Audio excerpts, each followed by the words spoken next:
On a June evening in 1790, three men sat down to dinner at a Manhattan townhouse and quietly redrew the American map. Thomas Jefferson hosted.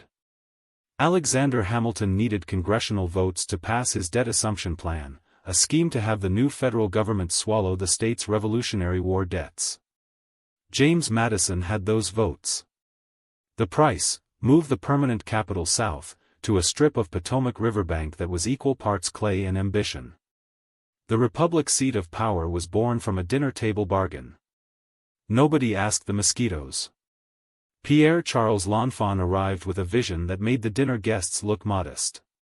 The French-born engineer unfurled his 1791 plans for President Washington, sweeping diagonal avenues, a capitol crowning a gentle hill, a president's house a mile distant, a city designed to rival any European capital in sheer democratic grandeur.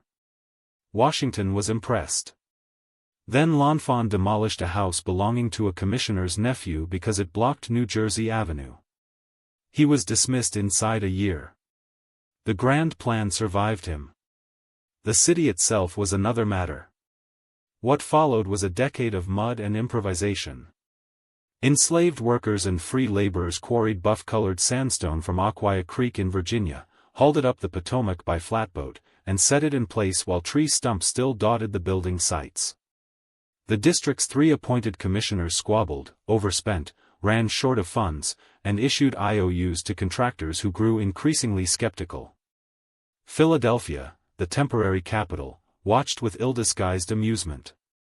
A senator from Connecticut called the whole enterprise a city in the wilderness. In November 1800, Congress showed up. President John Adams had moved into the still unplastered executive mansion weeks earlier. Abigail Adams, ever practical, strung clotheslines in the cavernous east room to dry the family laundry. It was the largest heated space available.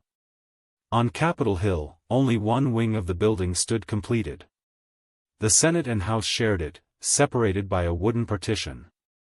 Pennsylvania Avenue, meant to be the grand ceremonial spine of the new Capitol, was a rutted track cutting through tree stumps and open fields. The Board of Commissioners limped on, technically in charge of a capital that remained more blueprint than brick. They had no meaningful authority over the growing population of roughly 3,000 souls, no power to levy taxes, and no reliable income beyond land sales that moved far slower than projected. Contractors went unpaid. Streets went unmarked.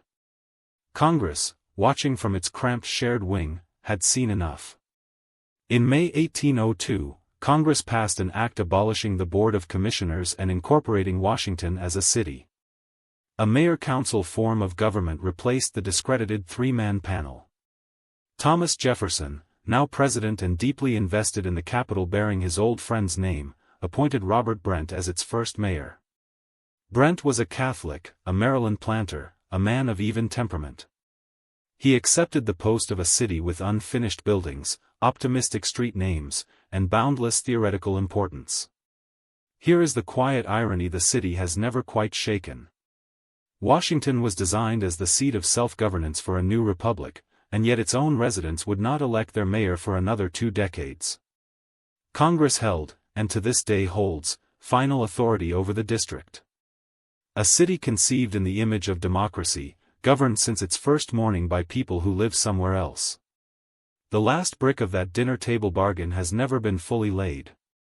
So here is what actually happened: a republic that declared all men equal built its seat of power on enslaved labor, funded it with IOUs nobody trusted, fired the only person with a real vision because he annoyed the wrong man, and then handed control of the resulting mess to 3 commissioners who couldn't manage a road, let alone a capital.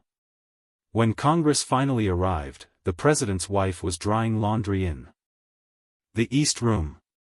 The grand Democratic Monument was a mud track with optimistic street signs. And the crowning detail, the one that ties the whole story together, is that the people living there had no say in any of it. Washington was not a failure of ideals so much as a perfect expression of them, aspirational in language, transactional at the table, and never quite finished. What strikes us isn't the mud or the mosquitoes or even the unpaid contractors. It's the structure that survived all of it.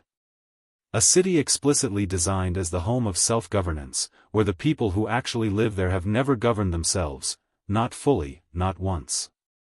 Congress can overturn their laws today. It could in 1802. That gap between the symbol and the reality has been sitting in plain sight for over 2 centuries, and we've mostly agreed not to stare at it directly. So we'll leave you with the question the dinner guests didn't ask and their successors still haven't answered: if the city at the center of your democracy doesn't get to practice it, what does that tell you about who the democracy was actually designed for?